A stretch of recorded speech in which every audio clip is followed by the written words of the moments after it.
If you are struggling and wondering why you keep attracting the wrong women, well, I'm here to tell you it's not bad luck.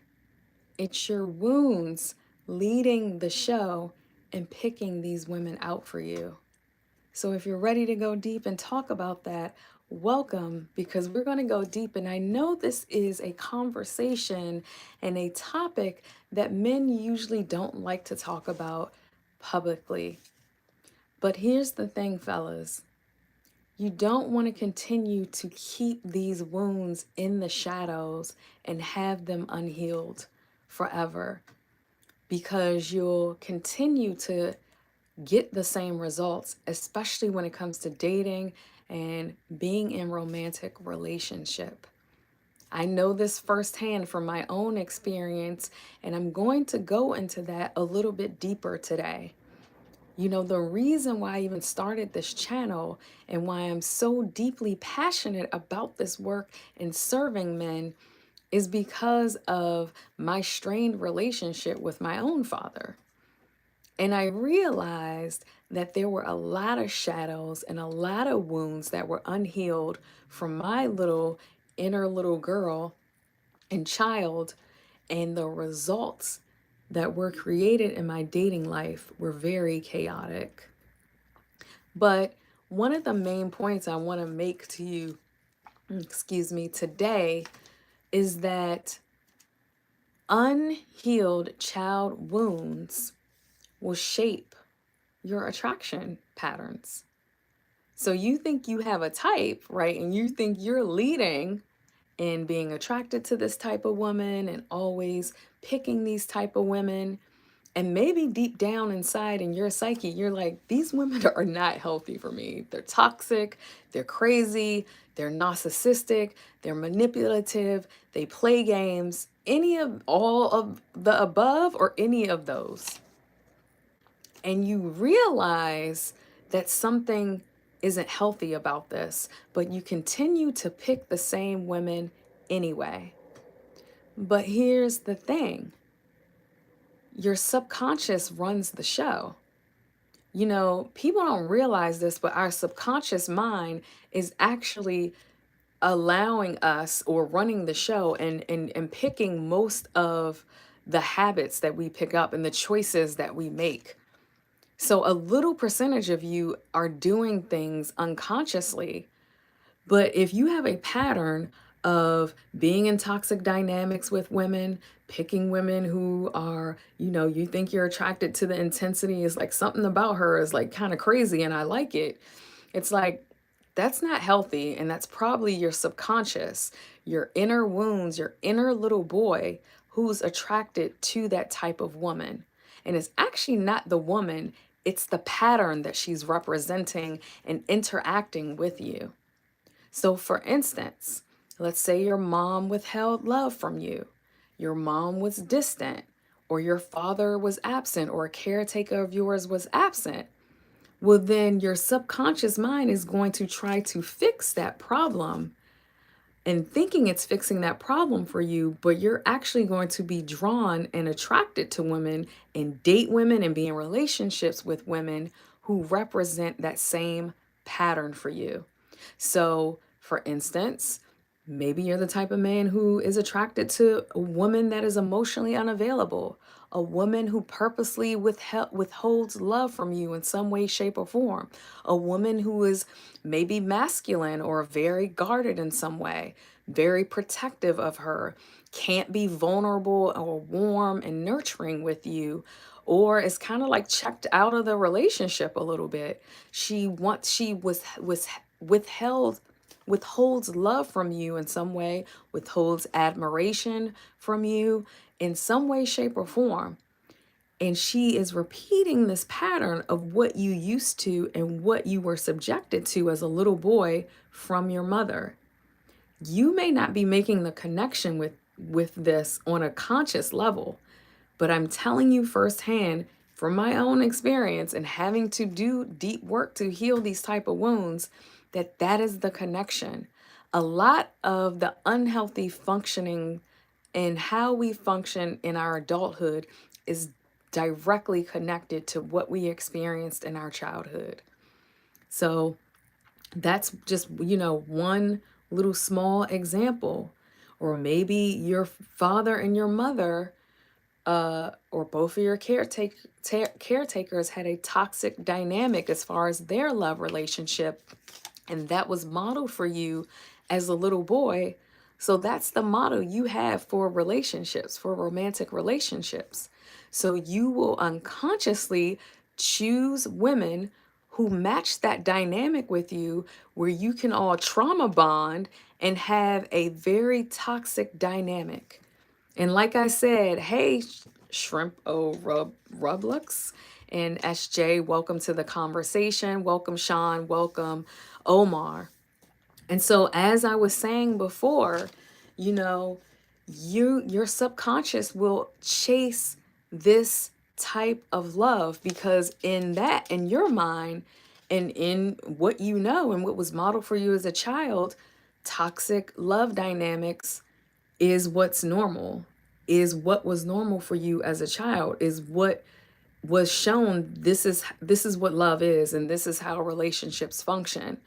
And so, maybe you're constantly attracting women who are manipulative, who use you, who withhold love or sex, or weaponize sex to get what they want from you, who aren't vulnerable, who maybe will, if they do express vulnerability, they're doing it in a way to get something out of you, to get a reaction, to get you to pay for something. They're not doing it in a sense where this is going to help expand our relationship. I'm going to authentically show him my true self because I want to, because this is what you do in relationships.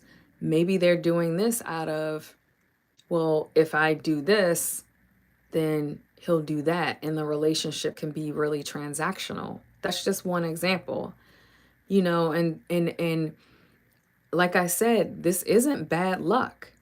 It has nothing to do with luck, actually. It has a lot to do with the patterns that you experienced as a child and the patterns you were used to seeing.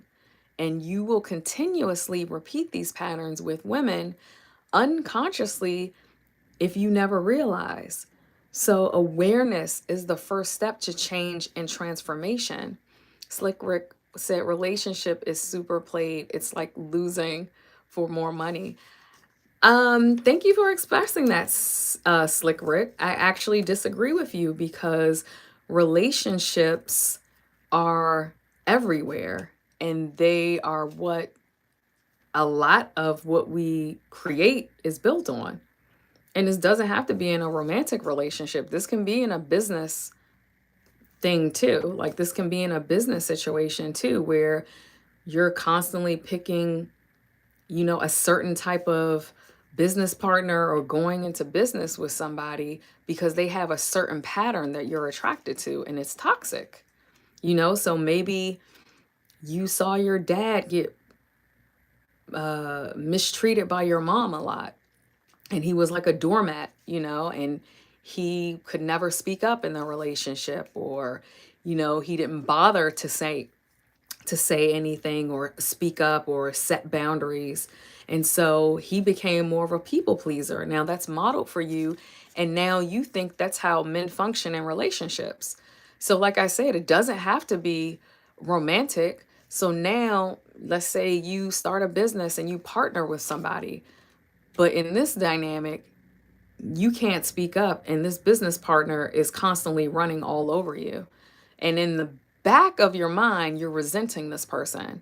And you know that you want to break the partnership, but you need the validation in some way, and you're used to this pattern. And so you decide to stay in this relationship. Now, to go back to what Slick Rick was saying, relationships aren't played.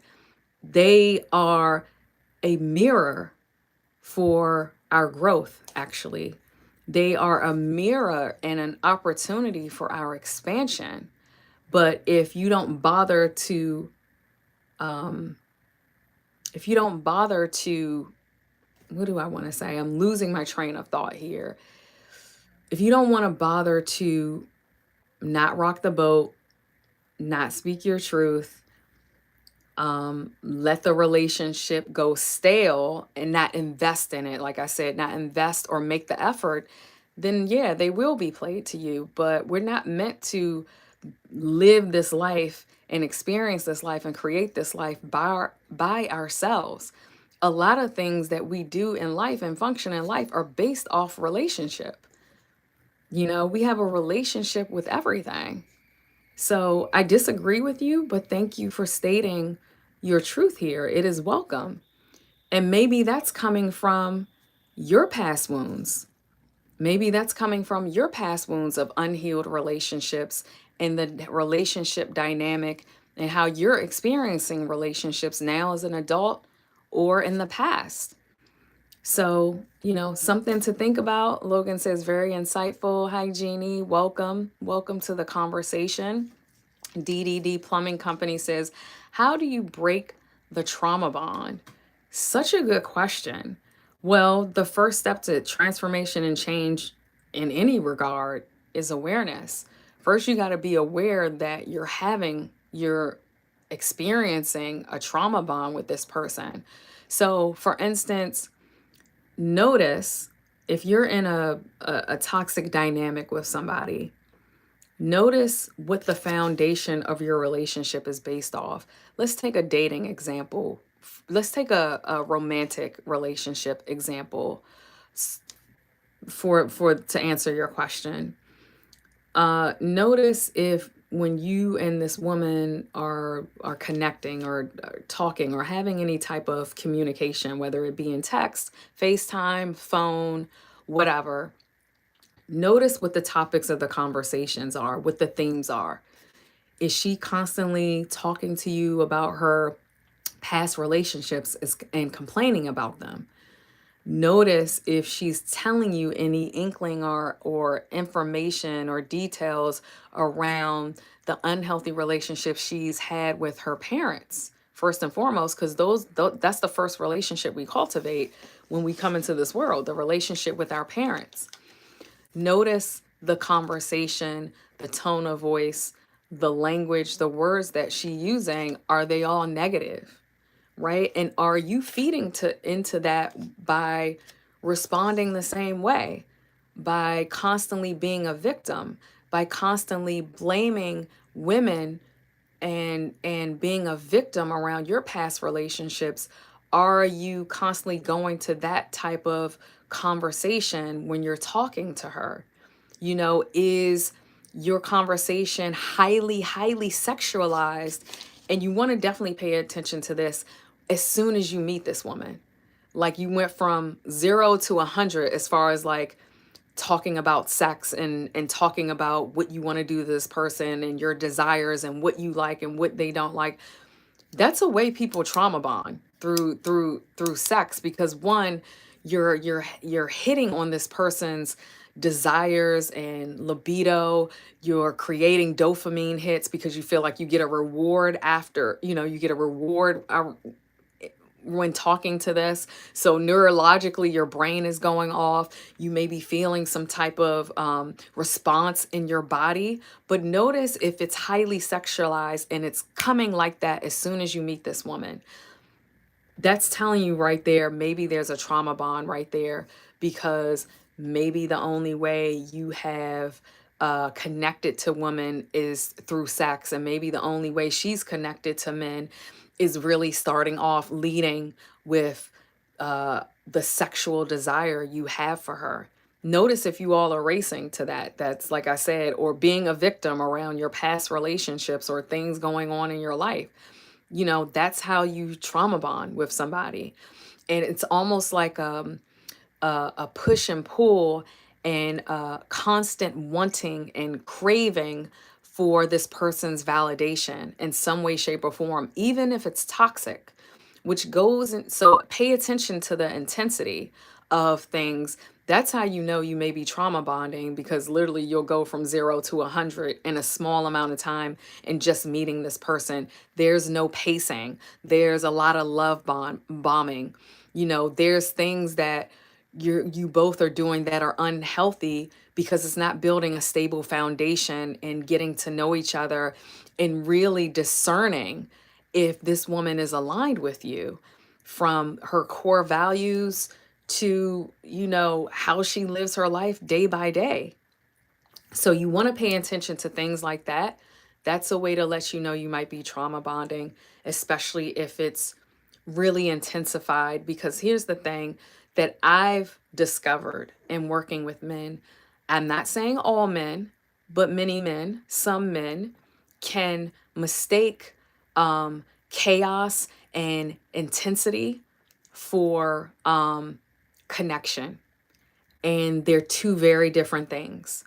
That's why I always say, just because you have crazy chemistry with a woman does not mean that's the foundation that you can be in a relationship with her, or that's the woman that you can take home to meet your parents.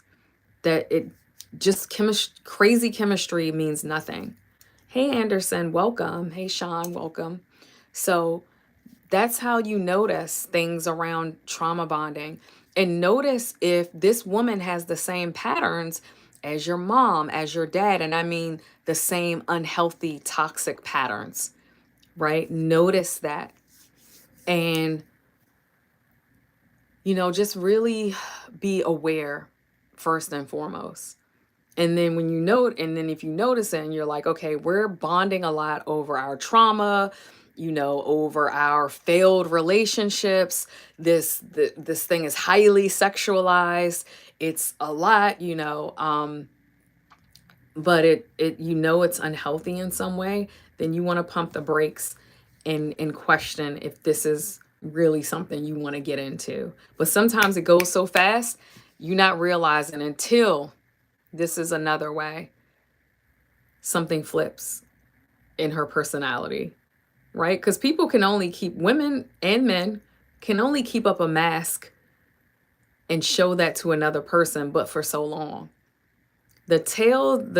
As time goes on, things are going to flip very fast, and they may let that mask down a little bit and show you their true intentions and their true colors. So say she has a pattern of being in failed relationships where she was with men who were narcissistic or abusive or not appreciative of her in some way. She may flip and start to treat you in that way and respond to you in the way that her former partner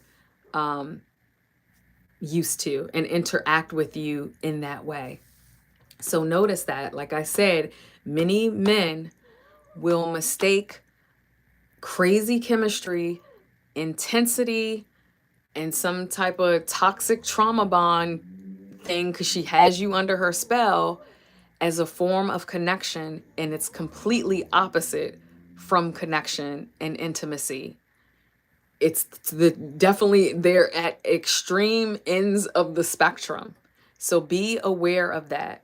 And I will also say, because when it gets really intense and hot and heavy very fast, it's going to crumble very fast. So sometimes how you start in dating or in a relationship can be the exact way of how you end. So if you started very intense and it's all this crazy chemistry because all your pheromones and hormones and everything, right?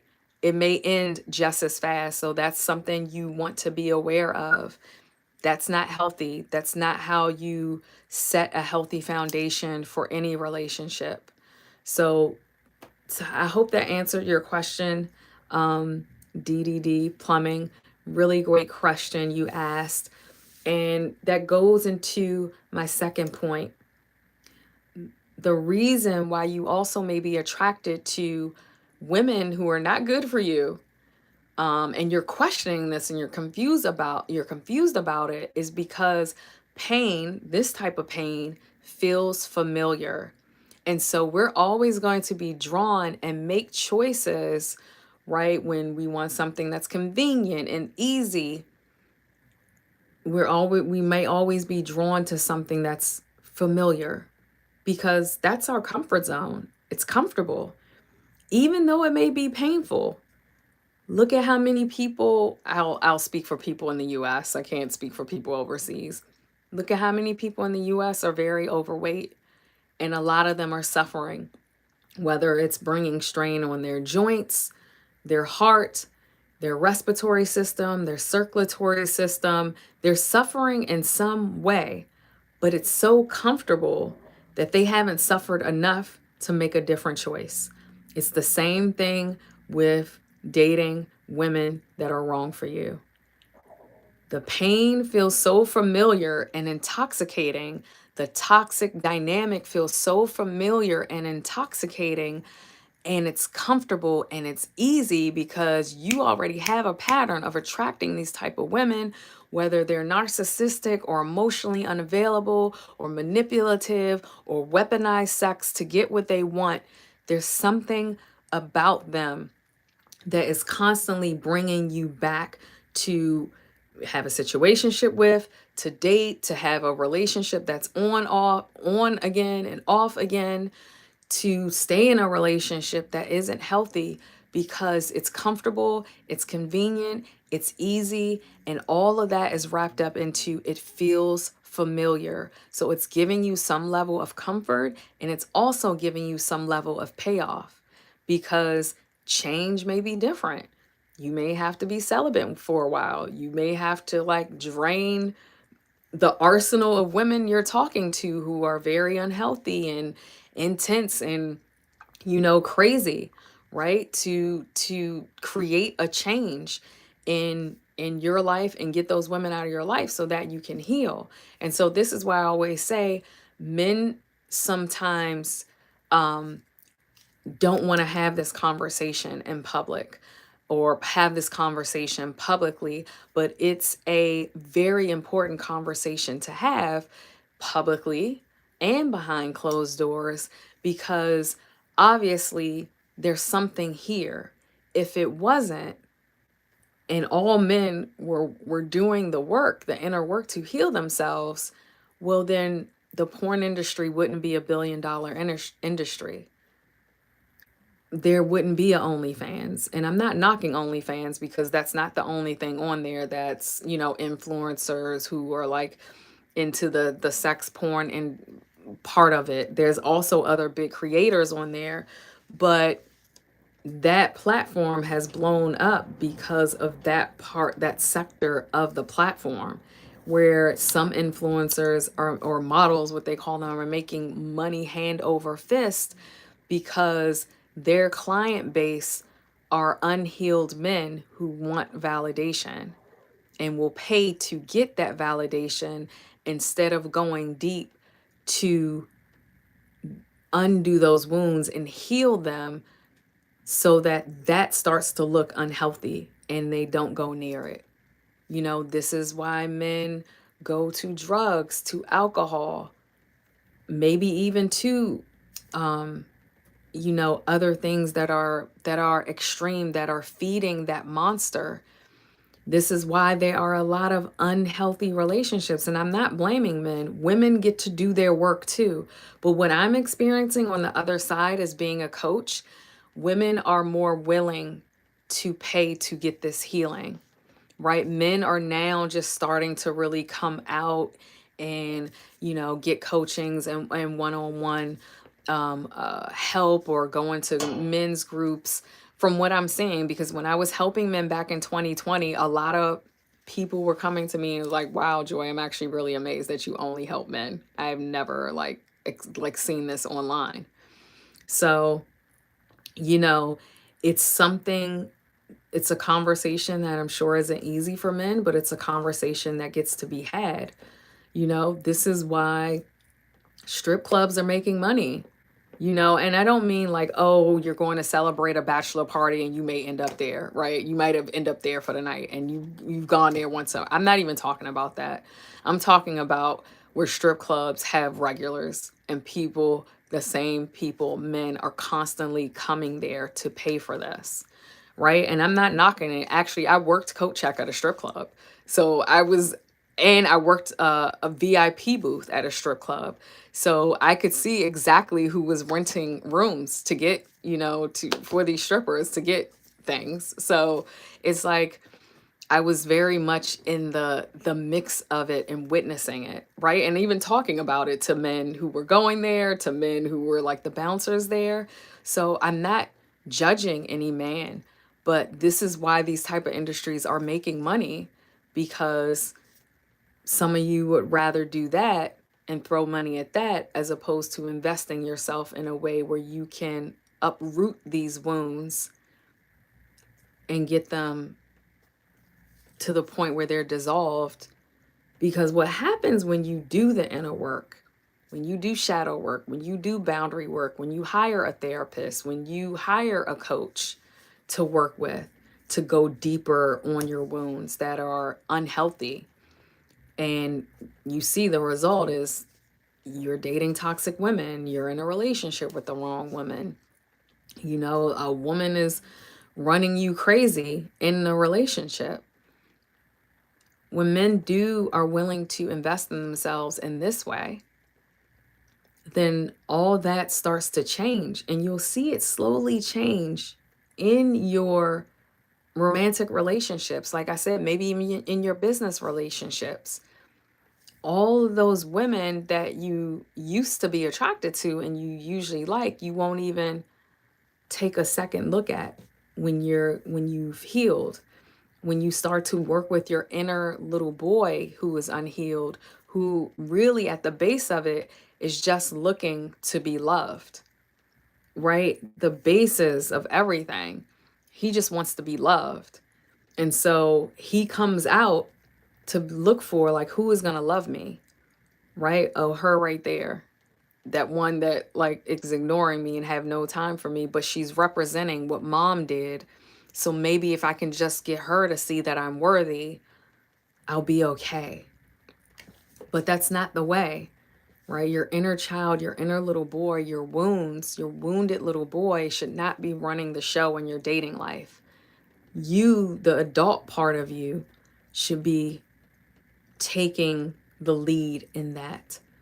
But when we have wounds that are deep down in the shadows, they're going to come out and they're going to play out in our life in several different ways. Relationships and dating is just one example.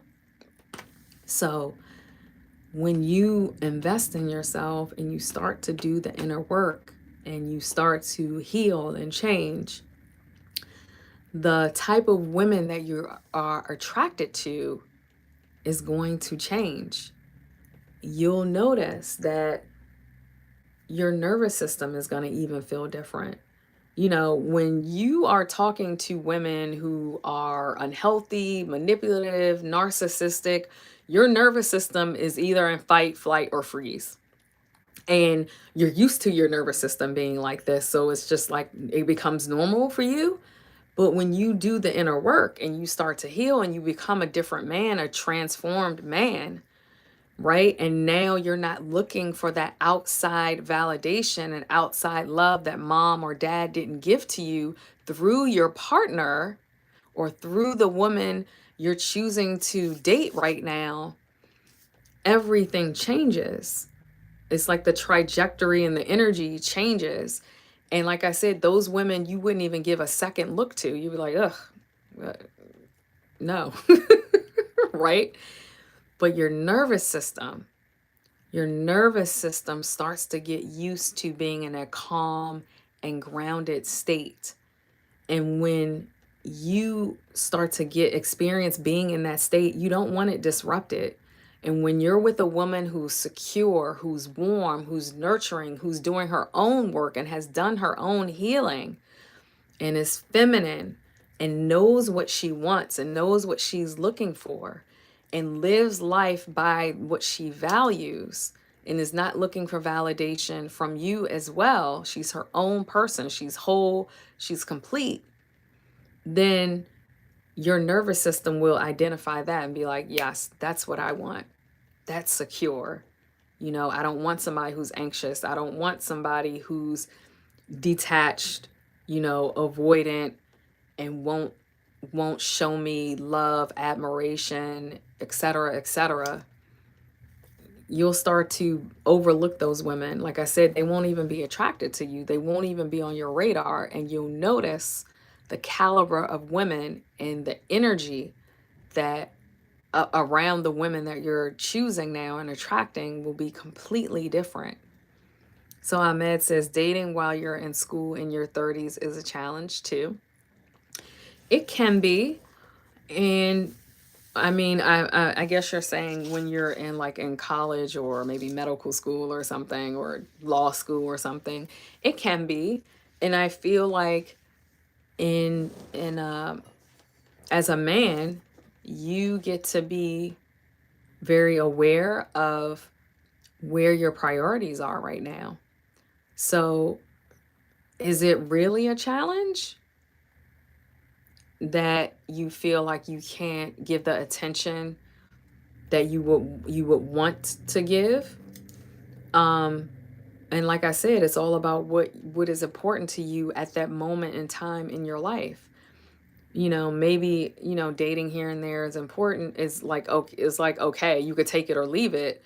And you are so focused on your school and finishing your degree, or if you're in medical school or whatever, some uh some experiences or moments in time, you just may have to put dating and being in a relationship on the back burner for a moment, so that you're not feeling challenged or distracted, so that you can focus, right?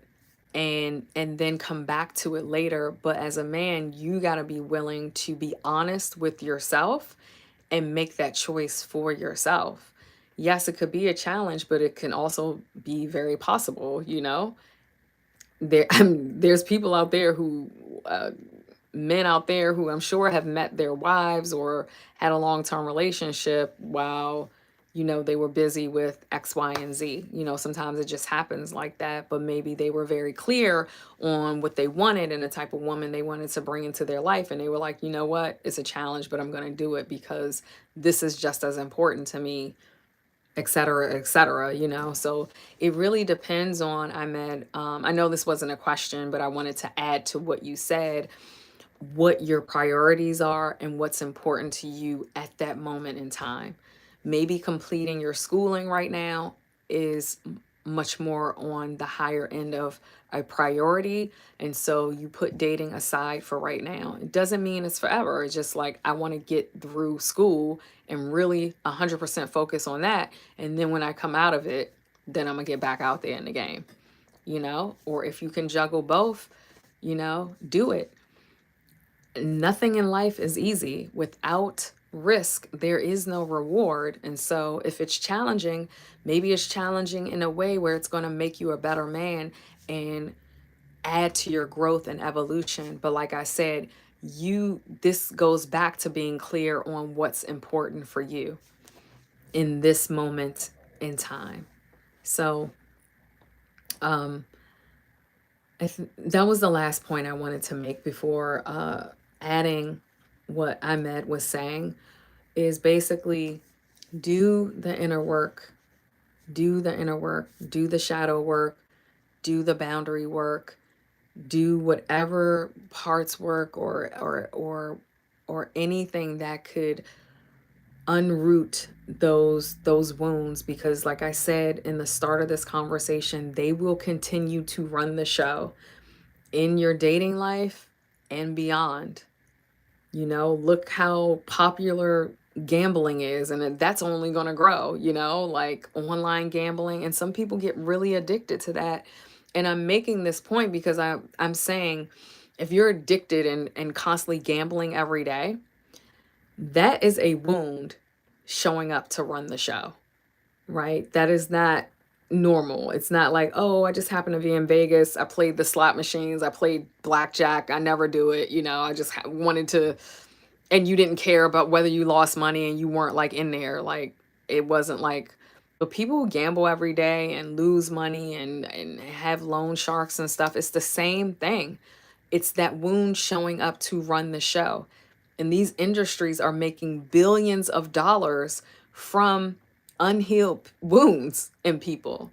Think about it like that. If you're like, "Oh, that's bullshit. You're not a man if you decide to work on yourself." No, actually you're that much more of a man, because that's telling me you are willing to do the hard stuff to come out on the other side and experience transformation so that you can walk in life really showing up as whole and complete, because you already are. We were all born with that, but we go through these life experiences and then we start to function opposite of knowing that. So, do the inner work. Like I said, it's going to change everything in your life, and you're going to start attracting women who are healthy. When you actually, your relationships also reflect your healing, and they also reflect your wounds. So all you got to do is look at what you're experiencing externally with women. And if you are a man out there who is frustrated or done experiencing and being in these painful, toxic relationships and going through these painful patterns with women, that's where I come in. That's what I help men work on in the confidence, the masculine confidence audit. You give me 60 minutes of your time, and it's an opportunity for us to go deep on you identifying your blocks and your patterns and us shifting those in real time. And like I said, that call is not going to heal everything. Let's keep it real. It's one call. It's 60 minutes of your time, and it's worth paying for that, right? To invest in yourself, but at least it can plant a seed to start to unhook those wounds, or at least you will come out of it with a new a new form, a new tool, some new tools to use, and a new state of awareness. And putting money into work like this on yourself, it's actually priceless, because it continues to work through you and help transform your life throughout time. That's why it's really hard for coaches to like price something like this. You can't really put a price on it. It's work that keeps on working. And I'm telling you this as somebody who invested deeply in her own inner work to unroot all these wounds and to heal them, because I knew if I wasn't going to do the work, I would never be able to speak to my dad again. I had a estranged, and we were very like apart and separate for a very long time. And he's actually not the type of man who has paid for like coaching or therapy or dived into doing the deep inner work on himself. And so I knew I get to make that change for the both of us. And I used to judge him around that, and now I don't. I even did work around that, right? I'm not better than him because I chose a different path to help heal my wounds and help me be able to come back to be like, I want a relationship with you because I love you. You're my father and I want you in my life. But this is why I stand for men doing this work, because I've been on the other end of it, of the result and what happens when a man does not do that, and how his wounds takes him out, and now he has an estranged relationship with his daughter. So I am I am telling you guys, I've experienced being on the other end of that. And then also experiencing my wounds from my wounded little girl playing out in my own romantic relationships for several years. And it was painful because I always used to be like, why am I so attracted to men who are not fucking available? They're either not available physically, they're not available emotionally, they're somehow checked out mentally, or they only like me on the surface level of things. Like, and I was constantly drawn to men like that throughout my life, and it was very painful. It was very heartbreaking. But I get to take responsibility for it because I was choosing those type of men because dad was absent. And yes, my mom got married for a second time, and my stepfather being there was a blessing. I don't say anything bad about him in that regard, but we didn't form a personal relationship. And so he was only fathering me from a distance, right? Because I wasn't his blood. So he probably felt some type of way about having to help, you know, my mom raised me in some regard because I wasn't his blood daughter. So, he could only do but so much. And I didn't have a deep connected personal one-on-one relationship with him. So in my mind, yeah, he's here physically, but I still want my dad. I don't have a relationship with my dad, and I don't understand because nothing was explained to me when my parents got divorced and I was 8. So now all these wounds and experiences are starting from when I'm 8 years old, right? And so this played out. I'm telling you guys, it plays out in your romantic relationships subconsciously, and it can be hidden, and you may not be aware because you're so used to this type of dynamic or this pattern that this person is having with you in this thing you have together. So this is why I'm passionate about this work. This is why I'm a stand for men for working on themselves. I'll drop the link in the description below so that you can book the masculine confidence audit and schedule that call with me if you pay for that and schedule that call with me if you're interested. And if I don't see you on another live, I'll see you soon in another video. And Rick says we give our partners our inner child to heal. We do, Rick, and that is not their responsibility. That's actually putting expectations on them that they're going to meet the needs of what our inner child wanted from mom and dad. And we are responsible for giving our inner child that, not them, because that causes friction. We're putting all this expectation on them and they don't even know it. They don't even realize it. So I'm glad that you made that point, because it is not up to them. It is not their responsibility for healing our inner child. It's your responsibility for healing your inner little boy who is wounded and wants love from mom and dad and can't seem to get that from the women that he's choosing. So again, if you're interested, book the masculine confidence audit. You'll see the link in the description after I post the replay of this video. Thank you all for listening. And again, I'll see you in the next video. Ciao.